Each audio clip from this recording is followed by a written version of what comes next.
Raúl Das y Víctor de Girolamo, secretario general de la Junta Interna del SENASA. Un gusto que tengan el programa. Muchas gracias, gracias por invitarnos.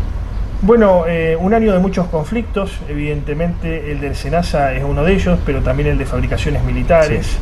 Sí. Quizás igual o un poco más profundizado que el año anterior. ¿Qué podemos decir al respecto?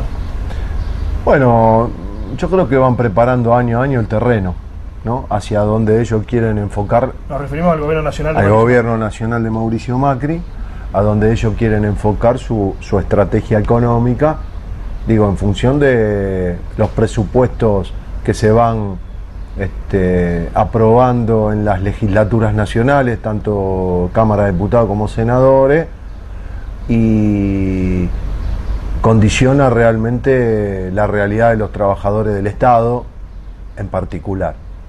Digo esto porque no existe un fondo federal de salarios, por ejemplo, que tendría que haber para los trabajadores del Estado, que tendría que ser parte del presupuesto nacional, donde todos los años nos condicionan los salarios en función de la inflación. Yo digo, van preparando el terreno. ¿Por qué lo fueron preparando al terreno?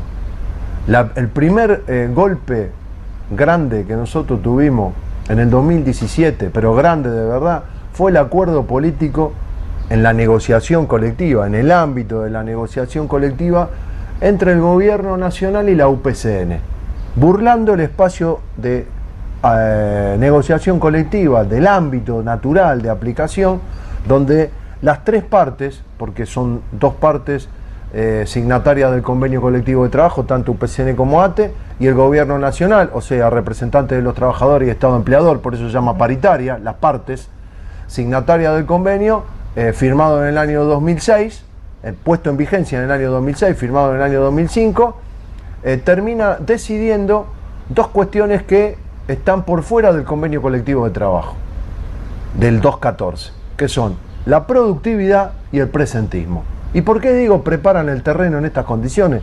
Porque desde el momento que se aplicó el presentismo y la productividad, con un aumento muy bajo para todos los trabajadores de la Administración Pública Nacional, que no superaba el 20% del total, cuando hay una masa de trabajadores que supera el 50% de 10.000 pesos por mes de bolsillo, un 20% a lo sumo son 2.000 pesos en cuotas, cambiaron ese presentismo a un valor de 1.500 pesos, pero que, ¿dónde te prohíben tener hijos? ¿Dónde te prohíben enfermarte? ¿Dónde te prohíben ausente con aviso? Donde te prohíben la posibilidad de pedir licencia por estudio, porque no todos los trabajadores se dedican solamente a esa tarea. Otros, en la función de mejorar su perspectiva, estudian carreras. Bueno, eso el Estado no se los condicionó, no les generó las mejores condiciones, se las condicionó. Y ese presentismo fue un fracaso, porque en realidad lo pudieron cobrar solo el 30% de la planta permanente, no de la planta permanente, de toda la planta del Estado Nacional.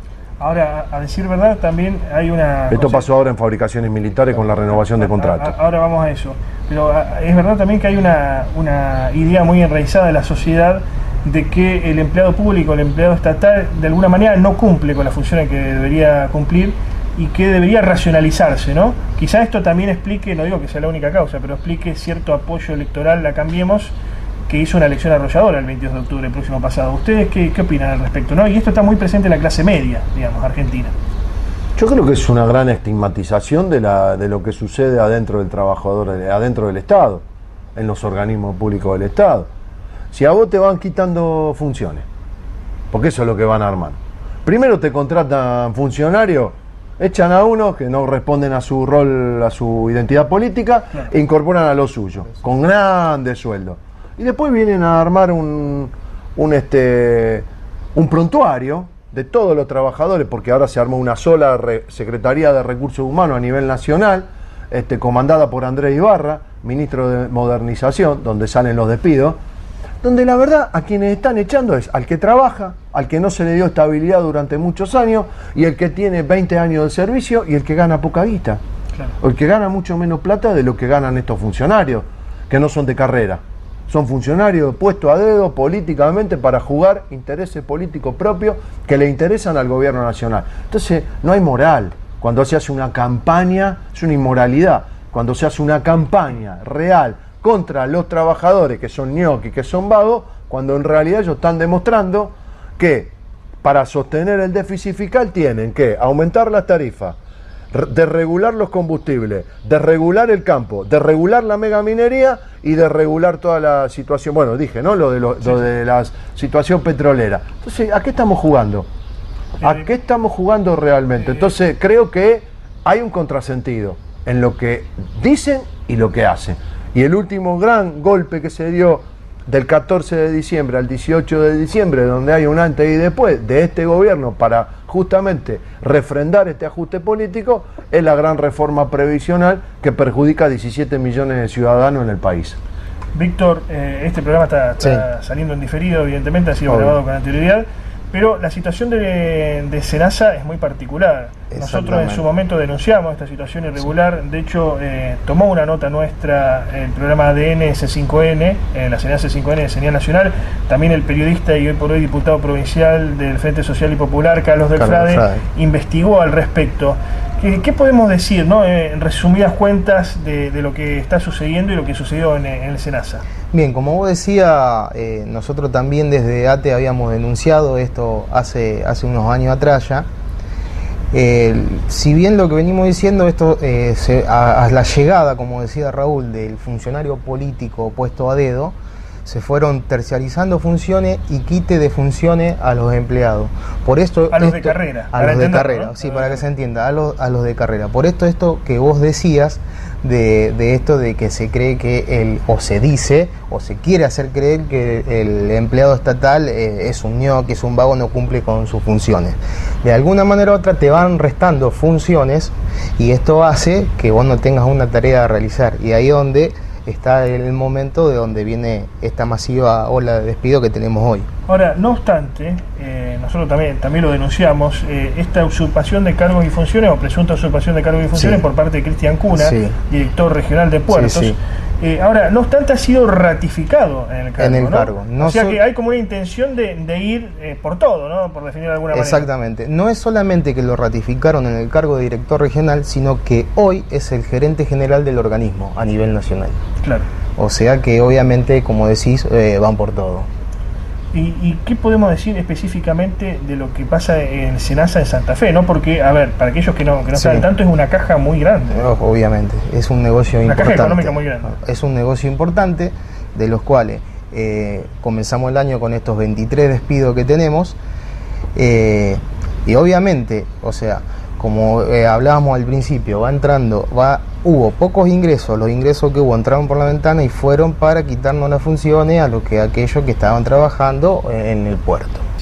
¿Qué podemos decir de Fabricaciones Militares? Y que el impacto político y económico para la sociedad va a ser muy grande porque 500 trabajadores menos, una fábrica cerrada como Fanazul que le vende a Catena para Sierra de la Ventana y la extracción, son explosivos que se venden para justamente el trabajo que se hace de extracción mineral en Sierra de la Ventana, perjudica enormemente toda la región, Villa María, Jáchal en San Juan, Río Tercero, Fray Luis Beltrán. O sea que la verdad es que los impactos políticos y económicos de este ajuste repercuten en el poder de consumo de nuestro pueblo. Sencillamente es eso. Y perjudica muchísimo el estado de salud de nuestro pueblo. Claro. Recordemos lo que pasó en la década de los 90 cuando se cerraron las empresas públicas del Estado. ¿Qué pasaba con la gente? Que creía que siendo accionista de tal empresa le hacían ese verso y después un puestito de choripán, un remis, un taxi. Quizá alguno que otro pudo reconvertir su situación laboral, pero la crisis psicológica que genera, la desestabilización de una familia que está acostumbrada a vivir de determinada manera y de golpe se tiene que encontrar con uno o con dos ingresos menos. Eso depende, digamos, de cada situación en particular. Eso repercute en el estado de salud de la familia. ¿Qué ven sus hijos de su padre desocupado? ¿Qué ven? ¿Qué posibilidad de educación tienen para el mañana? Si realmente esta situación se desmadra cada vez más como la estamos viendo. 1.350 despidos al 3 de enero. Sistemáticamente. Entonces nosotros creemos que este gobierno está dispuesto a eliminar el 20% del total de la planta del Estado, que son 740.000. Con un detalle, las fuerzas de seguridad no las van a tocar, pero a los que trabajan en desarrollo social, a los 90.000 precarizados que hay en el Estado Nacional en distintos organismos, a los que dependen de cultura, de energía, de gabinete, de presidencia de la nación, a organismos autárquicos como ANSES, PAM y SENASA, van a hacer realmente una reforma o intentan hacer una reforma profunda. Esperemos que la resistencia y la organización de nuestros trabajadores supere esta situación y pongamos de cabeza al gobierno nacional para que realmente discuta verdaderamente lo que debe ser funcionario público del Estado y cumplir con el deber que se le compete, que lo da la ley y lo da la propia Constitución.